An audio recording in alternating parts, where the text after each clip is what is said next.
Hello my dear students, कैसे हो आप सब। मैं Lokesh Agarwal accounts by triple A में एक बार फिर आपका स्वागत करता हूं। दोस्तों, आज हम लोग डिस्कस करने जा रहे हैं chapter number 3 redemption of preference share capital corporate accounting का। और हम लोग आरबीडी बुक फॉलो कर रहे हैं राजस्थान यूनिवर्सिटी के लिए, आरबीडी पब्लिशर की जो बुक होती है। और इसमें हम लोग एग्जाम्पल नंबर 1 यहाँ से डिस्कस करना चालू कर रहे हैं। बेटा, ये एग्जाम्पल नंबर 1 का आप चाहो तो स्क्रीनशॉट ले सकते हो, सत्या लिमिटेड। ये बोर्ड पे करवाने की बजाय मैं ओरली करवा रहा हूँ, क्योंकि ये जो पिछली क्लास में हमने कॉन्सेप्ट बताया था, अगर आपने अभी तक पिछली क्लास नहीं देखी है तो पहले उसको देखें, क्योंकि कॉन्सेप्ट की क्लास तो वही थी। ठीक है, तो उसी पे आधारित सवाल है, बिल्कुल स्ट्रेट फॉरवर्ड है, तो जल्दी से कर लेते हैं इन सवालों को, समय नहीं लगेगा। सत्या लिमिटेड ने रिडीम किए, मैं क्वेश्चन का समरी बना देता हूँ। आज डेट क्या है बेटा? 26। क्वेश्चन नंबर एग्जाम्पल नंबर 1 क्या बेटा बोल रही हो कुछ? सत्या लिमिटेड ने रिडीम किए। देखो बेटा, ये चैप्टर इशू का नहीं है, किस चीज का है? रिडीम का। तो रिडीम मतलब पैसे वापस चुकाना। ठीक है, तो रिडीम कितने share? 40,000, 9% preference share of 100 each. 40,000 9% preference share at the rate 100 each. उसके बाद क्या लिखा है? Out of. अब ये पैसे कहां से रिडीम जब भी करते हैं तो कोई एक होना चाहिए सोर्स, तो कहां से करें? आउट ऑफ रिजर्व्स लिखा है ना, यानी पुराने रिजर्व्स में से करें। और जब भी आउट ऑफ रिजर्व्स होता है तो हमें एक नया पोर्टली बनानी पड़ती है। उस पोर्टली का नाम क्या होता है? CRR, capital redemption reserve. पढ़ के नहीं आई ना? आगे, give the accounting entries if the shares are redeemed at par और एट 15% प्रीमियम। दो केसेस दे रखे हैं, कह रहे हैं अगर पार पे करें तो क्या होगा, और कितना? बी में 15% प्रीमियम पे करें तो क्या जर्नल एंट्रीज होगी। देखो बेटा, बहुत ही सरल सा सवाल है। डेट दे रखी थी क्या सवाल में? 31 मार्च। तो सारी एंट्रीज इसी दिन होंगी, 31 मार्च को ही जो डेट दे रखी है ना, सारी एंट्रीज इसी दिन होंगी। सबसे पहली एंट्री क्या होगी? पहली एंट्री तो ड्यू करने की एंट्री होगी। ड्यू करने की एंट्री क्या होती है बेटा? इसकी होती है 9%। अगर पार पे रिडीम करना है तो 9% preference share capital debit to preference share holder. Case A कर रहे हैं, है ना। कितने रुपए चुकाएंगे? 40,000 इंटू 100, यानी कि 40 लाख।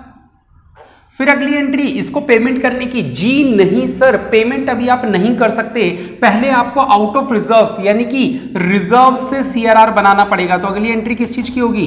क्रिएटिंग सीआरआर की। अगली एंट्री किस चीज की होगी? सीआरआर बनाने की। तो क्या एंट्री होगी अगली? जनरल रिजर्व अकाउंट डेबिट, या रिजर्व्स, केवल रिजर्व लिख दो क्योंकि जनरल वर्ड बोला नहीं था उसने। Reserves debit to CRR. CRR का मतलब कैपिटल रिडम्पशन रिजर्व। कितने का बनाना पड़ेगा? जितने रुपए की फेस वैल्यू होती है। याद रखना, सीआरआर कितने का बनाते हैं? फेस वैल्यू जितने की होती है ना, उतने का। यानी कि कितने का बनाएंगे? 40 लाख का बनाएंगे। फेस वैल्यू समझते हो? ठीक है।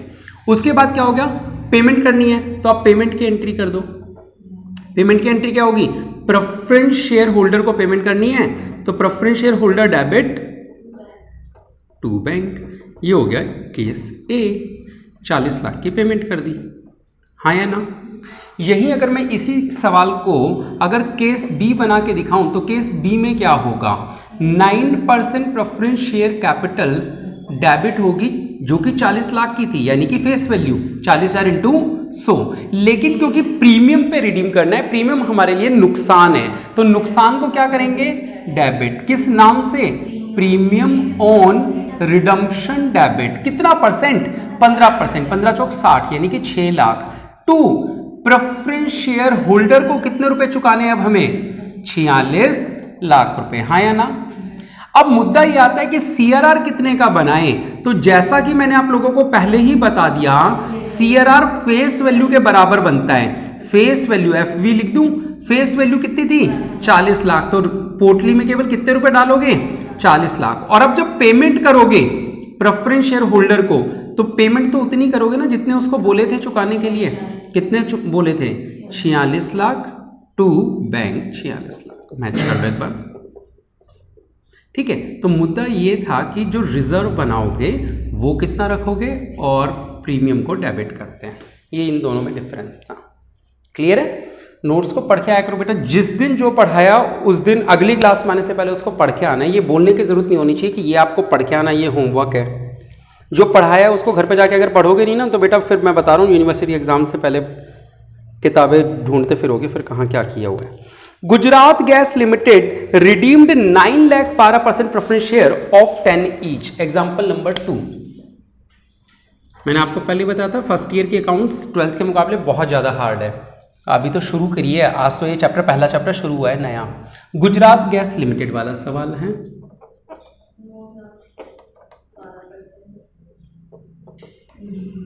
हाँ बोलो, क्या थे कितने? 9,12% प्रेफरेंस शेयर 10 ईच वाले, तो हमने रिडीम किए हैं 9,12% प्रेफरेंस शेयर कितने वाले? 10 वाले। सॉरी आगे क्या लिखा हुआ है? एट पार, नहीं सॉरी कहाँ गया? At a premium of 1.5 each, यानी केवल 10 रुपए नहीं चुकाना है अपन को, कितना चुकाना है? 11.5 रुपए चुकाना है, हाँ या ना? ठीक है, तो ये प्रीमियम वाला केस हो गया। लेकिन by issuing sufficient number of equity shares of 10 each, हम कैसे कर रहे हैं इनको? by fresh issue। क्या बोल रहे हैं इसको? sufficient number of equity share, यानी अपन नए शेयर इशू करेंगे। by fresh issue बोलते हैं इसको, नए शेयर इशू करने को, या आउट ऑफ कैपिटल भी बोलते हैं। इसका दूसरा नाम क्या होता है? आउट ऑफ कैपिटल, नया शेयर इशू करना। अब उन्होंने ये नहीं बताया कि क्या फ्रेश इशू करेंगे, क्या इशू करेंगे? इक्विटी शेयर कितने रुपए वाले? 10 रुपए वाले, लेकिन कितने नंबर करेंगे वो नंबर ऑफ इक्विटी शेयर्स नहीं पता। ये पता है क्या हमें? ये नहीं पता कि नंबर ऑफ इक्विटी शेयर कितने करेंगे। ये बता दिया जितनी जरूरत हो, सफिशिएंट वर्ड को अंडरलाइन कर लो, सफिशिएंट जितने भी जरूरत होगी उतना करना है, ना ज्यादा ना कम। कह रहे जो नए शेयर इशू करें अगर वो पार पे करेंगे तो क्या होगा, और अगर वो 40% प्रीमियम पे करें तो क्या होगा। यानी ये जो नए शेयर करेंगे ये भी दो अलग अलग केसेस बता दिए। कह रहे हैं अगर पार पे करें तो, और कितना प्रीमियम? 10%, 40% प्रीमियम पे करें तो क्या होगा। दो अलग अलग केसेस दे दिए। करे बेटा सॉल्व, पक्का? चलो पहली बात तो बेटा रिडम्पशन करना है, और रिडम्पशन के दो केस नहीं है, जो दो केस हैं वो इशू के हैं, हाँ या ना? ये पार और प्रीमियम केस इशू से रिलेटेड है या रिडम्पशन से रिलेटेड है? इशू, यानी रिडम्पशन की तो एक ही एंट्री होगी, इसमें दो ऑप्शन नहीं है। चलो ठीक है, रिडम्पशन ड्यू करने की एंट्री करते हैं। ड्यू सबसे पहले 12% preference share capital debit, 12% preference share capital debit, इसमें आती है फेस वैल्यू, यानी कि 9 लाख इंटू 10, हाँ या ना? 90 लाख। फिर प्रीमियम ऑन रिडम्पशन डेबिट कितना परसेंट था? 1.5 रुपये था ना, तो 9 लाख इंटू 1.5, 15 नहीं में 135, यानी कि 13,50,000। Done. To preference share holder कितने रुपए? 13,50,000 रुपए। ओ सॉरी 90 और 13 103,50,000 रुपए, यही होगा। ठीक है, बताओ ये ड्यू की एंट्री समझ में आई। अब ड्यू के बाद सीआरआर बनाएंगे क्या? सीआरआर कब बनाते हैं? जब सवाल में रिजर्व्स को यूज करने को बोला हो। इस बार तो नए शेयर इशू करने हैं, तो नए शेयर इशू करने के लिए क्या एंट्री होगी? केस ए अगर हम बोले नए शेयर इशू करने हैं तो फ्रेश इशू एट पार। अगर हम फ्रेश इशू करें, fresh equity shares of 10 each at par, अगर पार पे इशू करें तो पहले जर्नल एंट्री करने से पहले हमें उनका वो जो नंबर था ना, सफिशिएंट नंबर, वो पता लगाना पड़ेगा कि कितने शेयर इशू करें। और वही वेंडर वाला टॉपिक जो मैंने आप लोगों को 12th क्लास में सिखाया था, वही फार्मूला जो मैंने पिछली क्लास में यहां पे आप लोगों को लिखवाया था 2 एरो बना के, नंबर ऑफ इक्विटी शेयर्स कितने इशू करने हैं, याद है? चार्ट खोल के देखो, चार्ट खोलो सब लोग कॉपी के अंदर, फार्मूला देखें।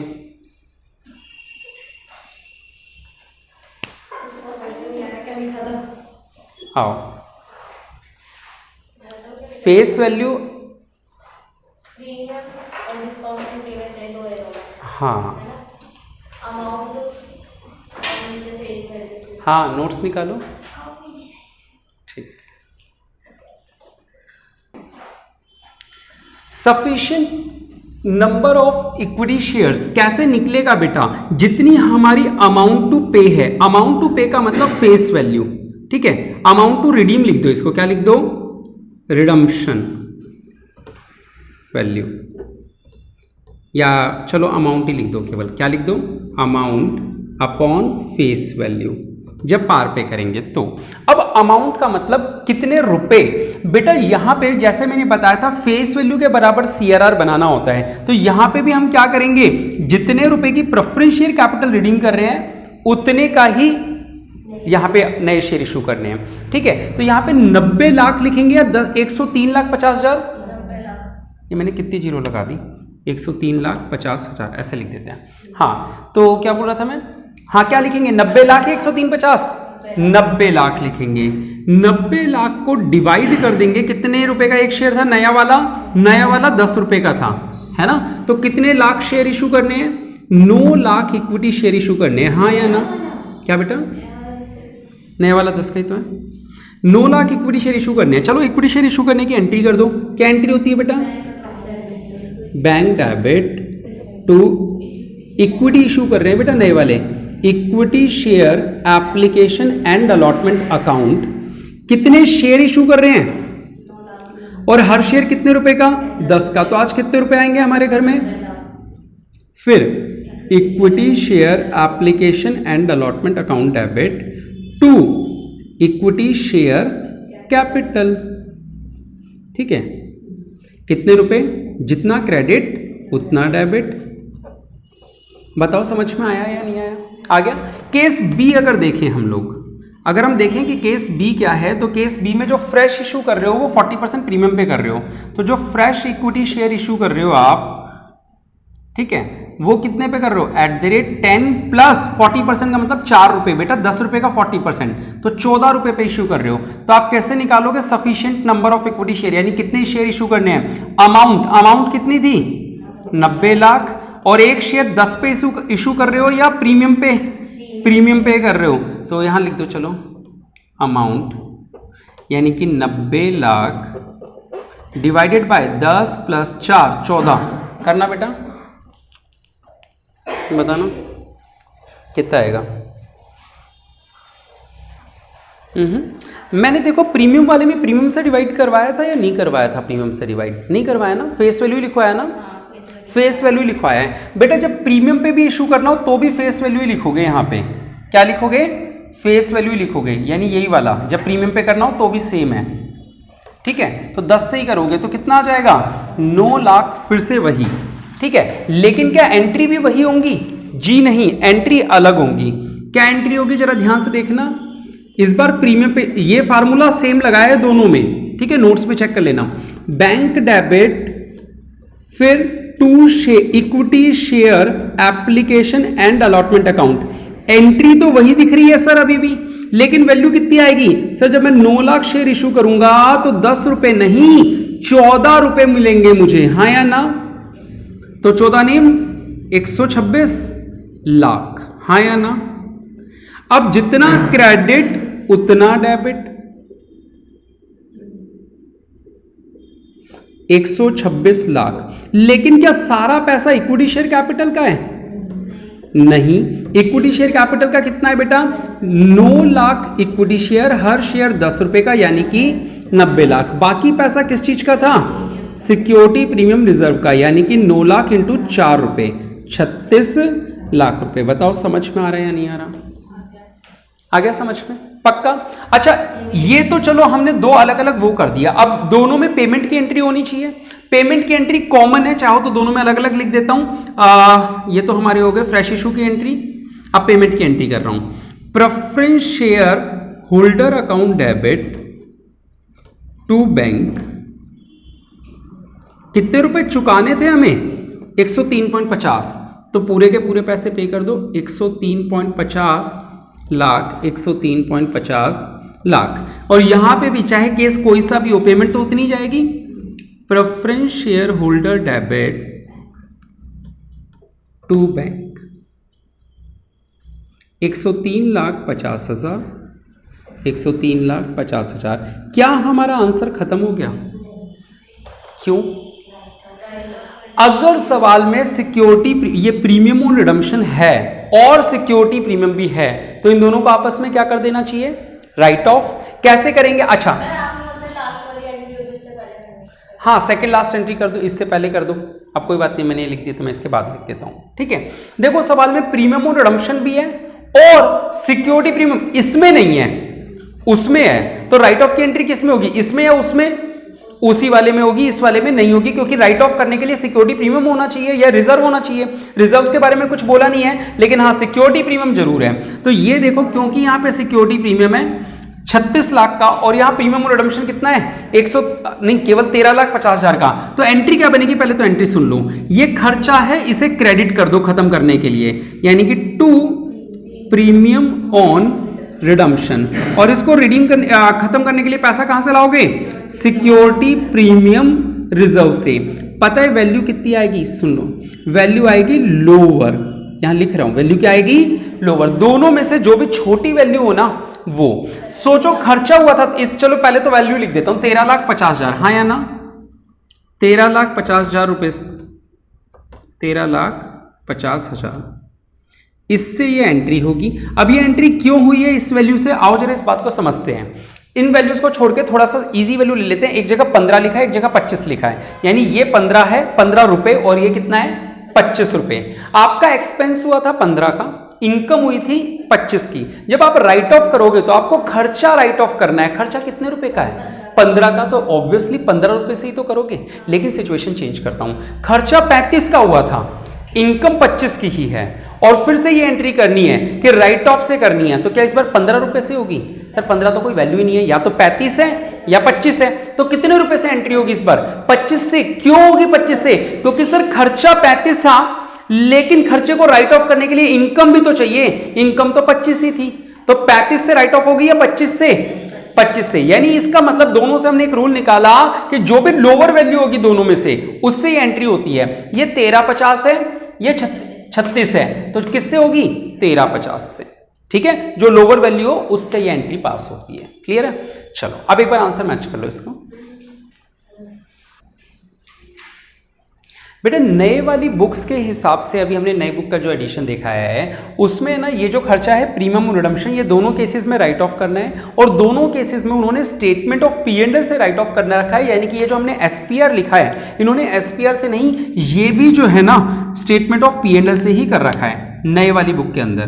तो मैं एक बार लिख देता हूं यहाँ की P&L से कर रखा है। बाकी अब जैसे चैप्टर आगे बढ़ेगा या कोई नई बुक लेके आता है बिल्कुल लेटेस्ट वाली, उसके पास है शायद, है ना, तो उसमें मैच कर लेंगे कि उसमें और क्या कर रखा है। ठीक है, फिर उस हिसाब से हैबिट बना लेंगे कि SPR लिखना भी है या नहीं लिखना। ठीक है, चलो क्लियर है? तो अब चलें एग्जाम्पल नंबर 3 पे। चलो एग्जाम्पल नंबर 3।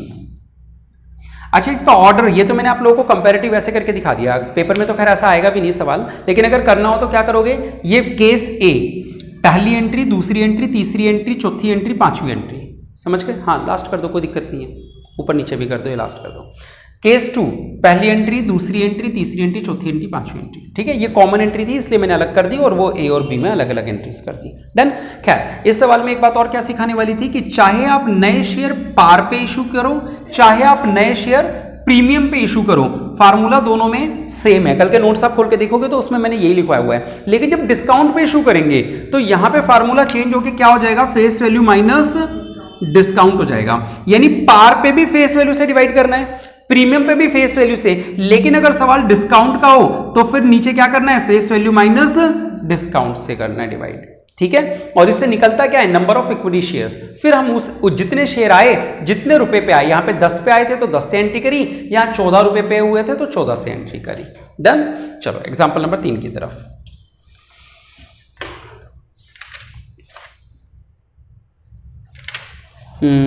तीन, the directors of Anand limited, यही है? ठीक है, क्वेश्चन नंबर 3, आनंद लिमिटेड। ठीक है, the directors of Anand limited in their meeting decided to redeem 10,000 10% redeemable preference share of 100 each. 10,000 10% redeemable preference share कितने रुपए वाले, 100 रुपए के थे, इन्हें रिडीम करना होगा। और क्या लिखा हुआ है, एट अ प्रीमियम ऑफ 2%, यानी 100 रुपए देंगे या 102 रुपए, 102, यानी ये वाली एंट्री होगी 100 और 2 अलग अलग। ठीक है, रिडम्पशन के टॉपिक चल रहा है अभी। आगे क्या लिखा है, for this time general reserve 5.5 lakh का है और सिक्योरिटी प्रीमियम में 50,000 यूटिलाइज्ड फॉर, क्या लिखा है, were utilised and the sufficient number, यही लिखा है आपके में भी। सबसे लेटेस्ट बुक में एक बार बता दो क्योंकि हो सकता है कुछ चेंज हो जाए। जनरल रिजर्व कितना है लेटेस्ट बुक वाले? हाँ तो बोलना चाहिए ना। और सिक्योरिटी प्रीमियम रिजर्व में कितने रुपए पड़े हैं? 50,000 पड़े हैं। कह रहे हैं हम इनको यूटिलाइज करेंगे and sufficient number of equity share 10 each वाले पार पे इशू करेंगे। और इतना ही नहीं, जितनी जरूरत हो, सफिशिएंट का मतलब क्या होता है? जितनी जरूरत हो, sufficient number of equity share कितने पे, कितने वाले? 10 वाले। और कितने पे इशू करने हैं? पार पे करने हैं। करे बेटा, यानी ये कॉम्बिनेशन वाला सवाल आ गया, हाँ या ना? ठीक है। नए वाली बुक के एंट्रीज का सीरियल ऑर्डर और सारी चीजें मैच करते हुए चलना, ठीक है। चलो, पहली एंट्री तो सर रिडम्पशन ड्यू करने की होती है, हाँ या ना? तो ये इससे रिलेटेड होती है। 10% redeemable preference share capital debit. 10,000 share थे, हर शेयर 100 का, तो 10 लाख हो गया बेटा। फिर premium on redemption debit, 10,000 share थे, हर शेयर पे 2 रुपए प्रीमियम देना है, तो केवल 20,000 रुपए, है ना? वो 10 लाख सही था ना? 10,000, हाँ सही था। टू प्रेफरेंस शेयर होल्डर, 10,20,000, ये तो रिडम्पशन ड्यू करने की हो गई। अब अगली एंट्री इन्होंने बोला कॉम्बिनेशन, कह रहे हैं हम जनरल रिजर्व एसपीआर का यूज करेंगे, ठीक है। किस लिए यूज करेंगे? यूटिलाइज करने का मीनिंग क्या होता है? इससे क्या बनाएंगे? सीआरआर, ठीक है। क्या हम लोग सिक्योरिटी प्रीमियम रिजर्व को यूज कर सकते हैं सीआरआर बनाने के लिए? कल के नोट्स में चेक करो, नहीं यूज कर सकते। केवल किसको यूज कर सकते हैं? जनरल रिजर्व को। यानी ये वाला तो सीआरआर के लिए यूज ही नहीं होगा बेटा, हाँ या ना? ये यूज हो जाएगा। तो किसको यूज करेंगे? General reserve account debit 5,50,000 to capital redemption reserve कितने? 5,50,000। हाँ बोलो, हाँ बोलो। चलो एक बार चेक कर लेते हैं। 20,000, केवल 20,000। देखो बेटा, मैं आप लोगों को एक बात बताऊं, थोड़े से नोट्स में ऑल्टरेशन है। बुक में पेज नंबर 3.4 पे इंग्लिश में बोल्ड लेटर्स, डार्क लेटर्स में एक पैराग्राफ लिखा हुआ है। इस पैराग्राफ में क्या लिखा है मैं आप लोगों को पढ़ के बता दूं। इन्होंने कहा है कि सीए इंस्टीट्यूट के रूल्स के मुताबिक अब आप सिक्योरिटी प्रीमियम रिजर्व को राइट ऑफ करने में काम में नहीं ले सकते। यानी ये जो मैंने कल आप लोगों को नोट्स लिखाए थे पिछली क्लास में, वहां पे अगर मैंने एसपीआर वर्ड आपको लिखवाया है, मैंने आपको एंट्री राइट ऑफ की एंट्री करवाई होगी, क्या? SPR debit, free reserves debit to statement of P and L. Note check करो खोल के, ठीक है। वहां से एसपीआर वर्ड को काट ही दो, और वो जो फर्स्ट प्रेफरेंस सेकंड प्रेफरेंस था, वो प्रेफरेंस खत्म ही हो जाएगी जब, है ना? एसपीआर वर्ड वहां से काट दो, ये बात याद रख लो। अब आपको क्या करना है मैं आपको बता दूं। एक बार मुझे नोट्स की कॉपी पे दिखा दो एक बार, कहां है इसमें एसपीआर वाला टॉपिक? कहां लिखा है? तुमने तो नोट्स मेरे तरीके से ही नहीं बनाए, अपने तरीके से बनाए। नोट्स में ना वैसे उतारा करो जैसे मैंने बनाए हैं ना।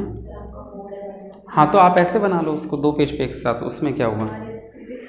ये रहा, ये देखो जो मैंने आप लोगों को बताया था ना, ये एसपीआर को फर्स्ट प्रेफरेंस डेबिट करते हैं, इसे बिल्कुल सिरे से काट दो, ये बिल्कुल गलत है। आपको क्या करना है? केवल रिवेन्यू प्रॉफिट्स यानी कि जनरल रिजर्व या पी&एल का यूज करना है राइट ऑफ करने के लिए, ठीक है।